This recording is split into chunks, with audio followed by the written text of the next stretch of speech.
10 salawat yang mengandung syirik dan bid'ah. Sebagiannya mengandung syirik, sebagiannya mengandung kekufuran, sebagiannya mengandung bid'ah. Insya Allah kita sebutkan secara singkat 10 poin. Yang pertama adalah salawat bid'ah sekaligus syirik. Kenapa bid'ah? Karena tidak ada contoh dari Rasulullah SAW. Sekaligus juga lafaznya mengandung syirik. Contohnya salawat nariyah, atau mereka sebut juga salawat tafrijiyah atau salawat kurutubiyah. Bagaimana bunyinya? Allahumma salli salatan kamilah wa sallim salaman taman ala sayyidina Muhammadin alladhi tanhallu bihil uqad wa tanfariju bihil kurab wa tuqda bihil hawaij wa tunalu bihil radhaib wa husnul khawatim, dan seterusnya. Artinya, ya Allah, limpahkanlah salawat yang sempurna dan curahkanlah salam yang penuh kepada Nabi kita Muhammad SAW, yang dengan beliau semua kesulitan dapat terpecahkan, semua kesusahan dapat dilenyapkan, semua keperluan atau kebutuhan dapat terpenuhi, dan semua yang diinginkan dapat digapai, dan husnul khatimah dapat diraih. Ini namanya salawat nariyah. Maka jemaah sekalian, pertama, salawat ini bid'ah karena tidak dicontohkan oleh Rasulullah SAW. Yang kedua, kalau diyakini beliaulah yang dapat menolong semua kebutuhan kita, menghilangkan semua kesusahan kita, maka tidak diragukan lagi ini adalah syirik. Dan secara lafaz, menurut bahasa Arab, bisa bermakna demikian. Bisa bermakna demikian lafaz yang ada dalam salawat nariyah. Padahal Allah menegaskan, amma yujibul muttarra idza da'ahu wa yakshifus su'a. Siapakah yang dapat mengabulkan doa orang yang kesusahan tatkala dia berdoa kepadanya? Tentu tidak ada selain Allah. Dan siapakah yang dapat menghilangkan keburukan? Tentu tidak ada selain Allah Subhanahu wa ta'ala. Ya. Jadi ini adalah bid'ah dan bisa bermakna syirik kalau diyakini bahwa Muhammad SAW menghilangkan segala kesusahan dan mengabulkan segala kebutuhan hamba. Ya. Contoh lain jemaah sekalian, salawat burdah. Syair yang mereka anggap juga salawat. Ini parah sekali kesyirikannya.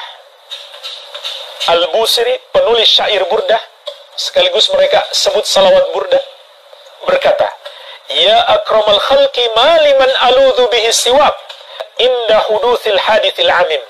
Wahai makhluk yang paling mulia, Muhammad SAW, tidak ada tempat aku berlindung kecuali kepadamu ketika aku ditimpa musibah. Subhanallah. Ini lebih parah sebenarnya daripada sekedar menyamakan Allah dengan Nabi Muhammad SAW. Ini Allah pun sudah nggak dipakai sama dia. Karena dia katakan, wahai makhluk yang paling mulia, tidak ada tempat aku berlindung kecuali kepadamu. Bukan lagi kepada Allah. Kalau dia mengatakan, tidak ada tempat aku berlindung kecuali kepadamu dan kepada Allah, itu syirik. Sekarang Allah malah sudah nggak dipakai. Kemudian dia juga mengatakan, wa inna min judika dunya wa darrataha wa min ulumika ilmu lauhi wal qalam. Dan sesungguhnya di antara anugerahmu dunia dan akhiratnya, dan di antara ilmu yang engkau miliki, ilmu tentang al-lauhul mahfuz dan catatan takdir. Subhanallah. Dia katakan Nabi SAW yang menganugerahkan dunia dan akhirat kepada para hamba. Padahal Allah menegaskan, wa inna lana lal akhirata wal ula. Sesungguhnya milik kamilah akhirat dan dunia. Surat Al-Lail ayat ke-13. Lalu dia mensifatkan Nabi SAW mengetahui perkara gaib, mengetahui catatan takdir yang ada di Allahul Mahfuz. Padahal Allah menegaskan di surat An-Naml ayat ke-65, "Qul la ya'lamu man fis samawati wal ardil ghaiba illallah." Katakanlah, tidak ada yang mengetahui perkara gaib satupun makhluk di langit maupun di bumi kecuali Allah. Dan jemaah sekalian, di salawat burdah ini juga ada pensifatan kepada Nabi SAW yang tidak tepat. Salawat burdah itu awalnya adalah Maulaya salli wa sallim daiman abada ala habibika khairil khalqi kullihim. Ini seringkali mereka buat nyanyian-nyanyian. Artinya apa?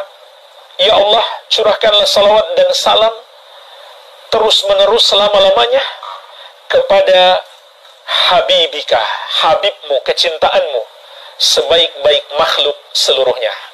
Kalimat habibika, Muhammad SAW adalah habibmu ya Allah. Maka jemaah sekalian, para ulama menjelaskan, ini kurang tepat untuk disifatkan kepada Nabi SAW. Kenapa? Karena pensifatan kepada beliau lebih tinggi daripada habib, yaitu khalil. Khalil itu tingkat kecintaannya lebih tinggi daripada habib. Dan sifat Nabi SAW yang disifatkan Allah bukan habib, tapi khalil. Di antaranya di dalam hadis yang diriwayatkan Imam Muslim dari sahabat yang mulia Jundab bin Abdullah radhiyallahu taala anhu, Nabi SAW mengatakan, "Fa inna Allah Ta'ala qad ittakhadhani khalilah kama ittakhadha Ibrahim khalilah." Karena sesungguhnya Allah telah menjadikan aku sebagai khalil sebagaimana Allah menjadikan Ibrahim sebagai khalil. Jadi dari seluruh para hamba hanya 2 hamba yang tingkatannya sampai khalil, yaitu Nabi Muhammad SAW dan Nabi Ibrahim alaihi salam. Ini 2 nabi ini yang paling tinggi tingkatannya, bukan habib tapi khalil. Jadi tidak tepat kalau menyebut Nabi SAW habib. Iya.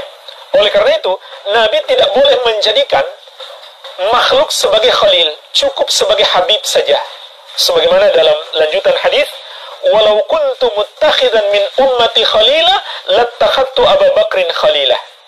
Andaikan boleh aku jadikan dari umatku seorang khalil, maka orangnya adalah Abu Bakar.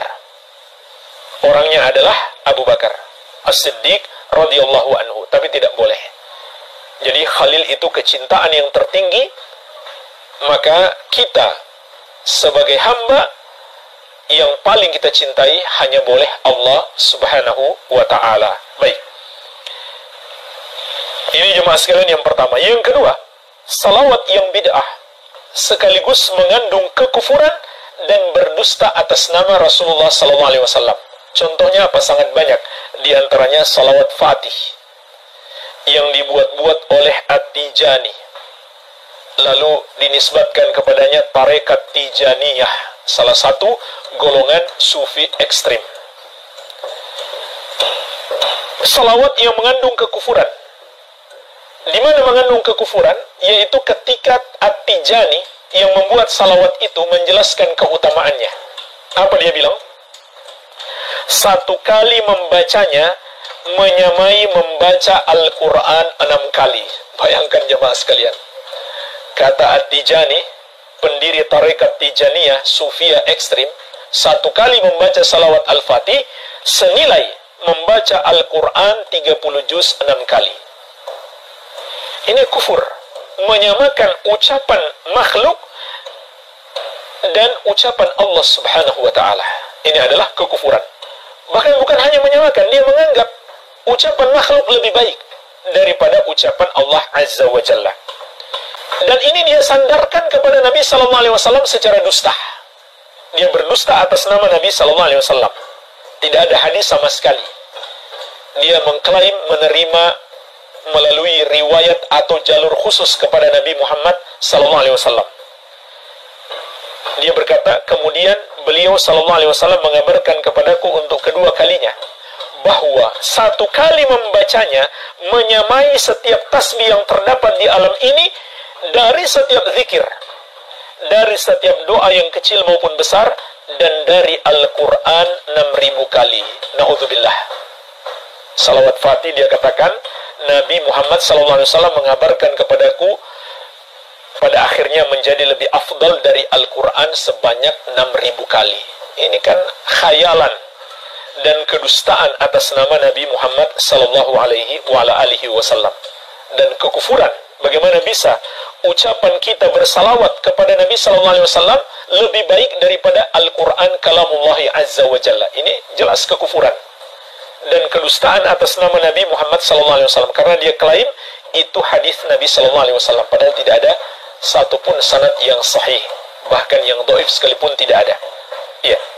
Dan Nabi sallallahu alaihi wasallam telah mengingatkan kita, "Man kadzaba alayya muta'ammidan falyatabawwa maq'adahu minan nar." Barang siapa berdusta atas namaku dengan sengaja, siapkan tempat duduknya di neraka. Kemudian yang ketiga, salawat yang mengandung tawassul yang bid'ah. Salawat yang mengandung tawassul yang bid'ah.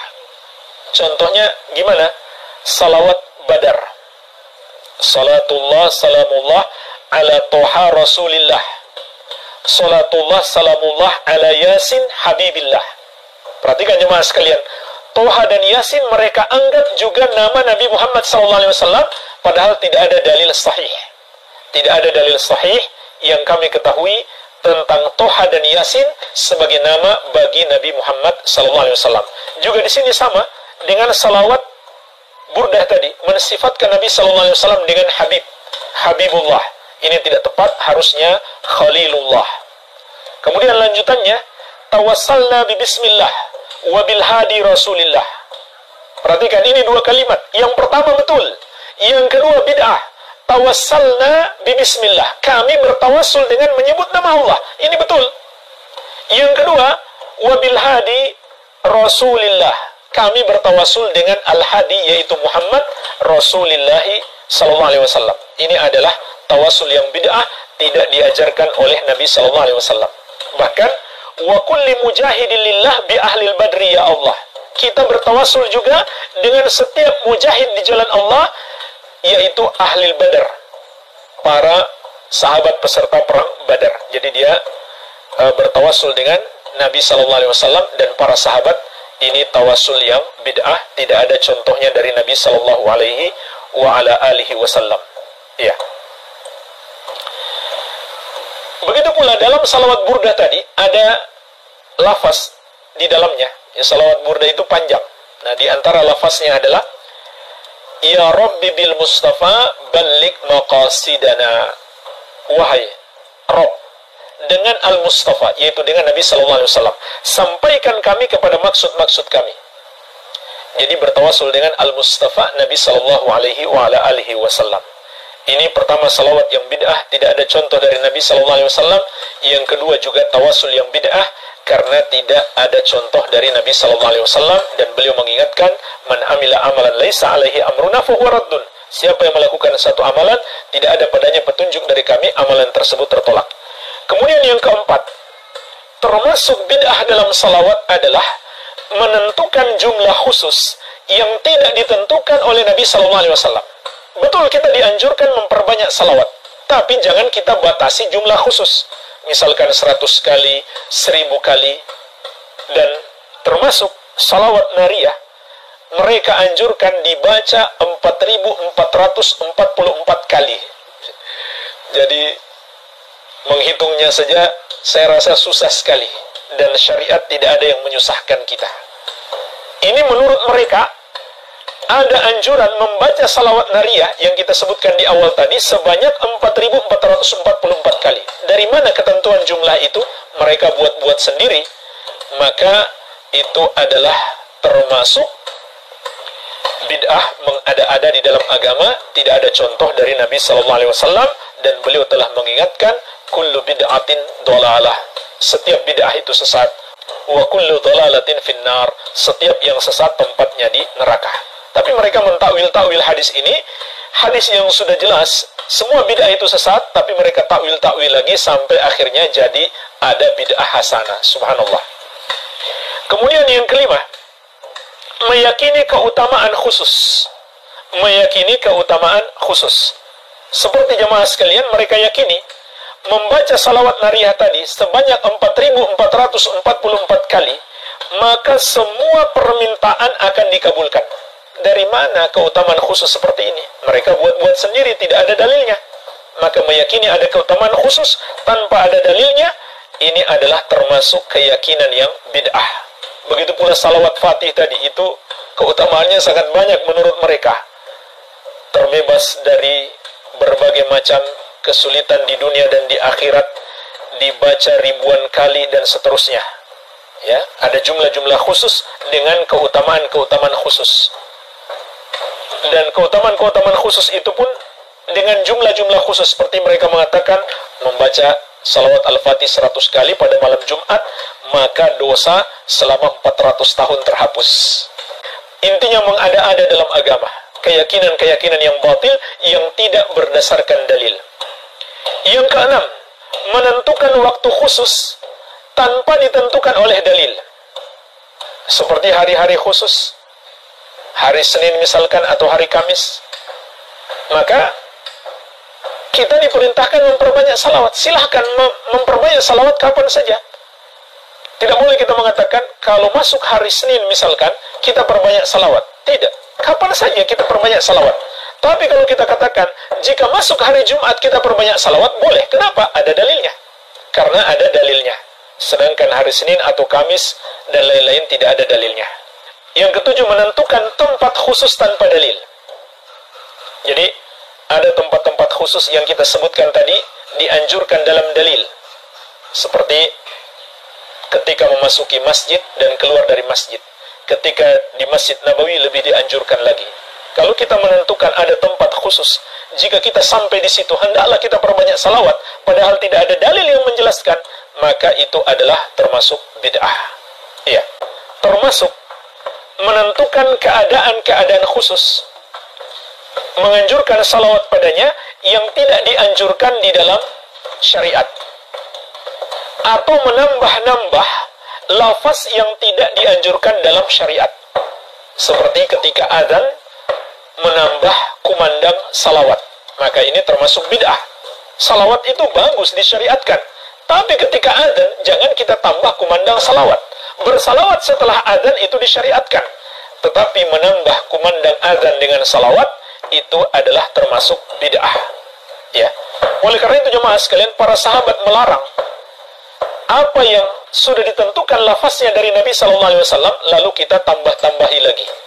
Disebutkan dalam riwayat At-Tirmidzi dari Nafi, tabi'in yang mulia, murid Ibnu Umar radhiyallahu anhuma, beliau menceritakan, anna rajulan atasa ila jambi Ibni Umar, bahwasanya ada seseorang yang bersin di dekat Ibnu Umar radhiyallahu anhuma. Faqal, lalu orang itu mengatakan, alhamdulillah wassalamu ala rasulillah. Dia bersin lalu dia ucapkan alhamdulillah dan salam kepada Rasulullah sallallahu alaihi wasallam. Qala Ibnu Umar, maka Ibnu Umar radhiyallahu anhuma, sahabat murid Rasulullah sallallahu alaihi wasallam, beliau pun berkata, wa ana aqul alhamdulillah wassalamu ala rasulillah wa laysa hakadha allamana Rasulullah sallallahu alaihi wasallam, allamana an naqul alhamdulillah ala kulli hal. Kata beliau, aku pun mengatakan alhamdulillah wassalatu wassalamu ala rasulillah, tapi ketika bersin Nabi SAW tidak mengajarkan kepada kita untuk mengucapkan alhamdulillah wassalamu ala rasulillah, tapi cukup alhamdulillah saja. Dan beliau juga menganjurkan kita mengucapkan alhamdulillah ala kulli hal dalam setiap keadaan. Jadi jemaah sekalian, perhatikan di sini. Mungkin kita mengatakan, apa buruknya setelah bersin kita ucapkan alhamdulillah lalu kita tambahkan salawat? Ternyata sahabat Ibnu Umar radhiyallahu anhu melarang.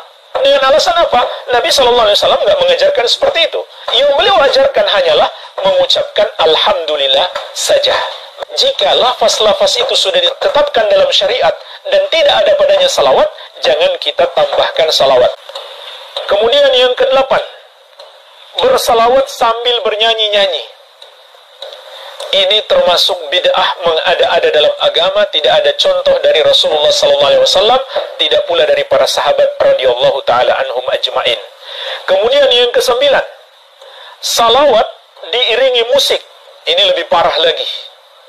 Menyanyi diiringi musik lagi, bahkan tidak jarang sambil berjoget-joget. Na'udzubillah.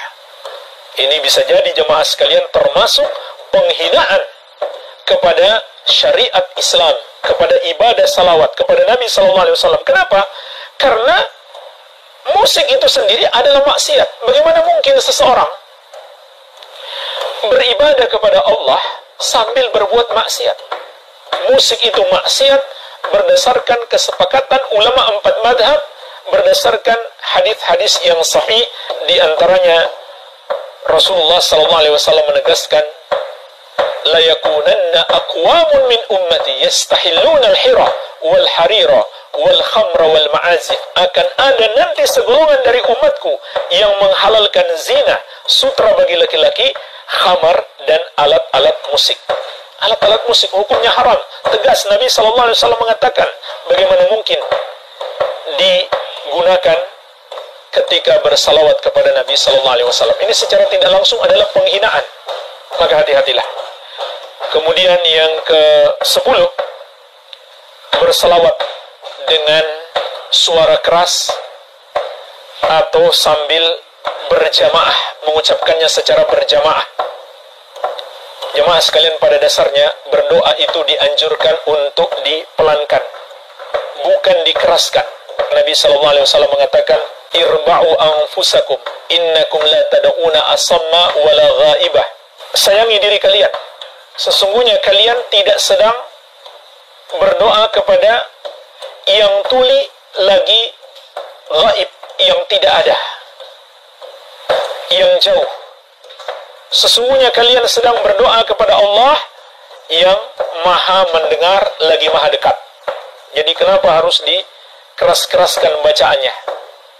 Maka ini menyelisihi petunjuk Nabi SAW itu sendiri. Pada dasarnya berdoa termasuk bersalawat itu dianjurkan tidak dikeraskan. Begitu pula dilakukan secara berjamaah. Dilakukan secara berjamaah. Seperti ada yang memimpin, lalu diikuti oleh jamaah dengan satu suara, seperti kor begitu. Maka ini termasuk cara yang bid'ah. Tidak ada contoh dari Rasulullah Sallallahu Alaihi Wasallam. Baik, salawat itu semua adalah bagus, dan membuat salawat bukan sesuatu yang terlarang. Yang harus kita sadari dulu, salawat terbagus dan terbaik adalah yang pernah dibuat oleh Nabi, yang pernah Anda baca dalam salat. Salawat Ibrahimiyah itu adalah terbagus. Kalau ada orang membuat salawat lalu berkata salawatku lebih bagus daripada itu, keluar dari iman, mengalahkan salawatnya Nabi. Salawat nariyah, salawat tibbil qulub tidak bisa mengalahkan salawat yang diajarkan baginda Nabi SAW. Ini supaya orang tidak sombong dengan salawatnya sendiri. Tapi membaca salawat, menyusun salawat itu boleh-boleh saja. Karena Imam Bukhari pun di dalam buku hadisnya juga membuat salawat baru, tidak pernah diajarkan Nabi. Yang diajarkan Nabi adalah salawat Ibrahimiyah. Adapun kenapa kalau kita coba kitab Bukhari misalnya, waktu yang Nabi Muhammad ada tambahnya apa? Sallallahu Alaihi Wasallam. Apa kalimat sallallahu alaihi wasallam pernah diajarkan Nabi? Ya tidak, cuman nggak salah kok, buktinya berselawat. Jadi boleh secara umum membuat salawat ada dulu. Makanya muncul salawat tafrijiyah, nariyah, salawat tibbil qulub, salawat fatih dan seterusnya. Itu boleh-boleh saja membaca salawat itu. Adapun keutamaannya itu biasanya pengalaman pribadi seseorang lalu bercerita. Ada seseorang mengamalkan misalnya salawat nariyah atau tafrijiyah itu karena seriusnya, maka kemudian Allah bukakan segala kesulitan, maka dia mengatakan keutamaannya adalah ini. Bagi orang lain mungkin yang lainnya. Yang jelas sholawat itu semua akan menyelesaikan permasalahan. Secara umum Allah Subhanahu wa ta'ala menyebutkan di dalam Al-Quran, hadis Nabi dulu, Nabi mengatakan man sholla alayya marratan sallallahu alaihi biha asyra. Kalau ada orang bersalawat padaku sekali, maka Allah balas berapa? 10. Bagaimana balasan sholawat Allah pada kita? Dalam Al-Quran disebutkan, walladzi yusalli alaikum wa malaikatuhu liyukhrijakum minadh-dhulumati ilan nur. Huwa Allah berselawat kepadamu. Apa selawat Allah kepada kita? Liyukhrijakum minadh-dhulumati ilan nur, untuk mengeluarkan engkau dari kegelapan menuju terang beneran, susah hati menuju kebahagiaan, sempit rizki menuju lapang rizki. Itu kan selawat Allah. Lalu bagaimana agar kita mendapatkan selawat Allah? Berselawat kepada siapa? Itu keutamaannya sudah. Makanya kalau masalah salawat ini adalah begini-begini, itu pengalaman pribadi. Dan tidak mustahil karena ayat Quran sudah jelas. Anda baca salawat apa saja dapat. Tapi yang terpenting dari itu semua adalah istiqamah. Sehari jangan kurang dari 300 kali. 300 kali itu pendek. Anda berangkat, Anda masak, itu nasi belum masak sudah 300 kali. Kalau nasaknya 3 kali, nah, jadi itu mudah. Jadi seperti itu. Salawat apa saja, asalkan maknanya benar. Apalagi itu salawat yang disusun oleh para ulama-ulama. Para ulama nyusun salawat itu biasanya sesuai dengan kerinduannya itu sisi apa. Mungkin dia adalah seorang juru dakwah, maka dia membaca yang menyebut sifat-sifat Nabi yang bicara tentang dakwah. Seperti itu. Al-Bashir dan Nadir diambil. Kenapa? Dia lagi berdakwah. Maka Asmaul Husna pun ada yang disenangi sendiri-sendiri. Kan dia nyungsep terus rezekinya sempit, maka ya Ghani, ya Ghani, ya Ghani, biar kaya dia. Boleh. jadi sesuai. Jadi doa itu kan sesuai. Banyak menyebut nama Nabi pun kadang sesuai. Nabi ada Raufur Rahim. Mungkin kalau Anda keras hati sering marah-marah sama istri ya, Allahumma sholli ala Raufir Rahim, Raufir Rahim, Raufir Rahim, biar tak cerewet sama istri itu. Ya, disesuaikan. Sebut nama Nabi, Anda baca sholawat sebut nama Nabi untuk keinginan Anda. Makanya muncullah sholawat yang berbeda-beda. Kenapa muncul tibbil qulub? Mungkin sekali waktu itu adalah dia sakit, tapi dia penuh keyakinan bahwasanya Allah bisa menyembuhkan siapapun. Dan obat Allah diberikan melalui siapa saja. Dan obat yang paling dasar Nabi, obat kekafiran, ya kan? Tibbil qulubi wa dawaiha, wa afiyatil abdani wa shifaiha, wa nuril absari wa dhiyaiha. Dibaca sembuh. Nah ini kok bacaannya beda soalnya, karena dia punya maksud sendiri yang nyusun salawat. Bagi mereka yang nggak suka sholawat itu ya sudah tidak apa-apa, nggak seneng nggak usah dipaksa tuh. Pokoknya sholat harus yang dari Nabi, ya wis gak apa-apa wis. Ya ngono gak apa-apa. Banyak pengetahuan sak mono ya gak apa-apa. Sholat badar ndak, sholat nariyah ndak, sholat umalah bid'ah ya. Sholat nariyah itu bid'ah. Kemudian sholat munjiat, sholat apa nih? Sholawat ya Fatih, sholawat segala macam. Nanti sholat burda juga. Ndak, itu buatan manusia. Lele. Sungguh wis toh. Sekali lagi hadapi dengan iman dan hati mendapatkan penjelasan dari saya itu. Ternyata semua sholawat dahsyat. Para spiritualis itu menggunakan sholawat macam-macam yang buatan manusia semuanya. Bahkan saya juga agak ketawa dalam hati, ya ketawa kecil, soalnya saya juga baru tahu gitu loh. Ada spiritualis yang menggunakan sholawat dibaiyah itu ada loh. Ya Nabi salam alaika, ya Rasul salam alaika. Nek sing garu ki dingge nemokne manten.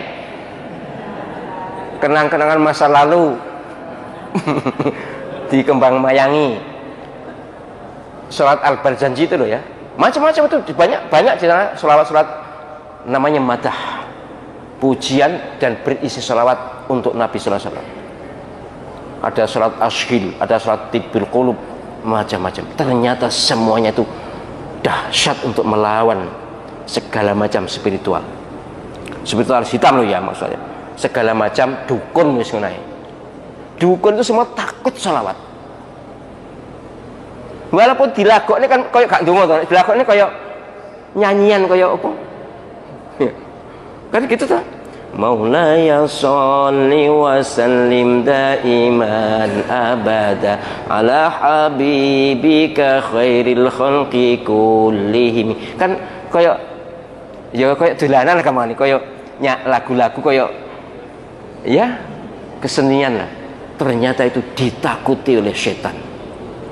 Dukunnya mungkin gak takut, tapi karena dukunnya sudah setannya manjing yang dukun itu, ya dukunnya ya ketut. Apa ketut itu? Kenapa ketut? Ikut, gak bodoh, pokoknya ketut wes. Ketut. Saya baru ngeh, alhamdulillah. Memang yang membuat sholawat itu bukan orang sembarang. Yang mampu ngarang sholawat itu bukan sembarang, gak terima tulisan bahasa atau diriyadhoi, dipasani, mendekatkan diri kepada Allah SWT, kemudian banyak sholawat kepada Rasulullah, kemudian membuat kata-kata itu. Dari sudut sastra, saya kan alhamdulillah pernah di Fakultas Sastra Universitas Al-Azhar, jurusan sastra Arab, itu jurusan tersulit, paling tinggi beasiswanya waktu itu. Saya milih bukan karena saya pintar sastra, tapi saya milik beasiswanya itu. Ben itu dulu. Lah sakane sing wong Indonesia nggo sitok saya tok. Seluruhnya orang Arab kabeh wis. Saya itu sekali lagi saya masuk Fakultas Sastra itu demi mendapatkan beasiswa lebih tinggi daripada yang lain, ngono tok wis. Alhamdulillah aku wis di Indonesia kan sudah banyak khatam alfiyah dan sebagainya, jadi sudah nota iso. Ternyata bahasa sastra di sholawat itu tinggi semuanya. Memang syair atau syair sih, ada sebagian kan sajak gitu, pantun, tapi itu diriadoi semuanya. Dan yang mengamalkan juga meriadoi, gak sekedar moco. Nah, podo moco nih, iki gak tahu sholat umpama nih, singki sekep sholat, ya beda efeknya. Kok gak tahu sholat tapi sholatnya gak khusyuk, kalau sing khusyuk ya beda. Nah, yang amat dahsyat dan saya tertegun itu sholawat Jibril. Ngerti sholawat Jibril nggih? Sallallahu ala Muhammad, kan kita aja. Lagunya apapun monggo, tapi yang jelas malaikat Jibril mendapatkan perintah, atau para malaikat mendapatkan perintah untuk bersalawat oleh dari Allah SWT. Innallaha ya ayyuhalladzina innallaha malaikatahu yusholluna 'alan nabi ya ayyuhalladzina amanu shollu 'alaihi wa sallimu taslima. Itu Allah SWT menyatakan bahwa Allah SWT bersalawat kepada Nabi, yaitu memberi rahmat, memberi keselamatan, itu salawatnya Allah kepada Nabi. Malaikat juga bersalawat, termasuk malaikat Jibril, yaitu memohonkan rahmat untuk kanjeng Nabi. Juga manusia diperintah untuk salawat. Ternyata salawat malaikat Jibril itu sallallahu ala Muhammad, sallallahu ala Muhammad. Loh kok enggak pakai sayyidina? Nah, iki sing gawe perkara kan ngono. Kok enggak? Lah malaikat Jibril itu gurune kanjeng Nabi kok kon maca sayyidina iki lho piye to? Sayyidina kan tuan saya. Baiklah, hormat malaikat Jibril, hormat pada kanjeng Nabi sallallahu alaihi wasallam. Tapi beliau itu gurunya. Walaupun memang ketika Mi'raj lebih tinggi kanjeng Nabi sallallahu alaihi wasallam atas izin Allah tentu. Atas izin Allah SWT. Malaikat Jibril wis sapa Allah mahfud, wis sapa ndiae, dhuwur kono wis delokmu tahu wis, tapi begitu diminta naik oleh Allah SWT, yang diminta hanya Nabi Muhammad. Malaikat Jibril tahu kula teng mriki mawon ngono. Cara bahasa Indonesia, tapi tentu bahasa Arab. Malaikat Jibril dengan Nabi Muhammad orang Arab. Kula teng mriki mawon. Niki sing ditimbali namung panjenengan. Malaikat Jibril ngerti, tahu diri, gak ngetet, gak ngotot. Lah kula niku Gusti, kula niku gurune Muhammad, lah kok mboten punya mbok. Iku nek panjenengan karo nek malaikat ku gak ngeyel, ya malaikat ku manut. Ya, manut. Wa yaf'aluna ma yu'marun. Wa yaf'aluna ma yu'marun. Jadi apapun perintah Allah dipatuhi. Malaikat seluruhnya, mulai dari malaikat Jibril sampai seluruh malaikat yang jumlahnya triliunan itu taat kepada Allah SWT. Semua selalu bertasbih sesuai dengan perintah Allah SWT. Jadi sallallahu ala Muhammad, sallallahu ala Muhammad. Kadang-kadang di lagu ditambahi sallallahu ala Muhammad ya Rabbi sallallahu alaihi wasallam. Monggo aja, tapi nek asli malaikat Jibril memang hanya itu sallallahu ala Muhammad. Saya belum pernah tahu spiritualis yang membaca ini kalah dengan spiritual. Tapi penjenengan juga jangan hanya ini loh ya. Ini sesungguhnya wewenangnya malaikat Jibril. Ya istilah kok wewenang. Khasnya malaikat Jibril. Saya pun mohon maaf ya, saya tidak tega memanggil Nabi Muhammad hanya sallallahu Muhammad, itu sesungguhnya tidak tega. Kecuali pas syahadat ya oke lah, atau pas sholat. Tapi kalau di luar sholat tidak pakai sayyidina itu aku sungkan. Nabi Muhammad yang begitu hebat tak jambal.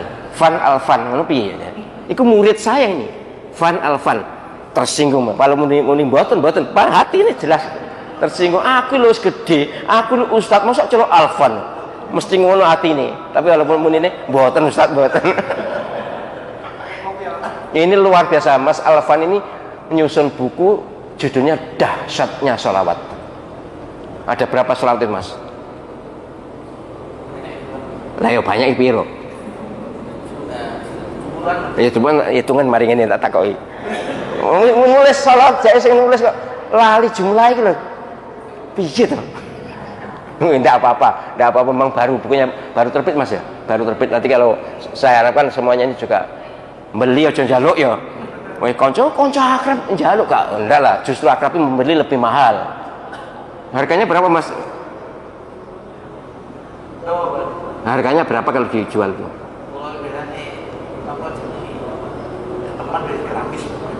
Nek teman gratis lek teman kabeh kok dadak liya.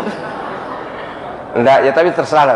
Soal itu bukan urusan saya. Tapi yang jelas Mas Alvan juga hidup, punya keluarga, butuh kehidupan. Ya tentu nek gratis sih enggak tahu diri menurut saya. Sing gelem digratisi lho. Kebuangeten. Lah nek aku gak apa-apa aku memberi sambut. Lah aku memberi kata sambutan ku larang lho. Karena buku ini larang sambut aku.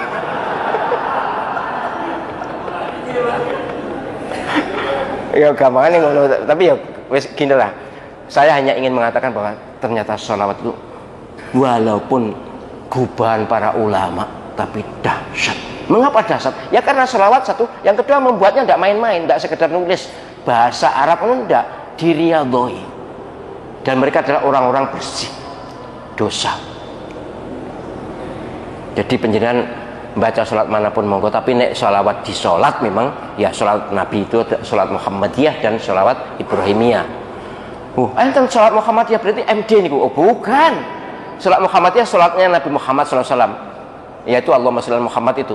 Allah kalau di dalam sholat, kalau di luar sholat Allahumma sholli ala sayyidina Muhammad itu. Nah sholat Ibrahimiyah ya penjenengan tahu tadi, semuanya kita baca, yang Muhammadiyah kita baca, yang Ibrahimiyah kita baca. Tapi bukan Muhammadiyah ormas loh ya. Muhammadiyah nisbahnya kepada kanjeng Nabi Muhammad. Sholawat kang bangsa Nabi Muhammad, kang diajarkan oleh Nabi Muhammad. Kenapa sholat Ibrahimiyah tidak disebut sholat Muhammadiyah juga, padahal itu diajarkan oleh Nabi Muhammad. Dan Nabi Muhammad memberi namanya Ibrahimiyah kok. Gitu nggih. Yang lain itu sholawat gubahan manusia, boleh dibaca kapan saja, tapi jangan dalam sholat. Asyhadu an la ilaha illallah wa asyhadu anna Muhammadar Rasulullah. Salatullah salamullah ala toha Rasulullah. Langsung karo malaikat ditautuk-tuk. Kon iku ngarang dhewe. Iku salat zaman G3065 itu, ini salat gubahan orang Indonesia yang sekarang sudah menginternasional, dan dulu dahsyat sekali. Saya menjadi saksi hidup bahwa salat Badar itu ya salam, Masya Allah. Mengapa kok Badar? Karena tafa'ul dan nisbah kepada perang Badar. Perang Badar itu muslim saiki, kafir wakeh. Waktu 65 itu juga gitu. Ansor Bansir itu dikit, dan umat Islam yang menghadapi PK itu dikit. Tapi dengan sholat Badar, wibawanya tinggi sekali. Jadi sholawat dan sholawat nggak usah ada yang mempersoalkan ini sholawat kondi sopo singarang, nggak usah. Semua sholat, jangankan bahasa Arab, bahasa Indonesia kan biasanya sambutan kan gitu kan.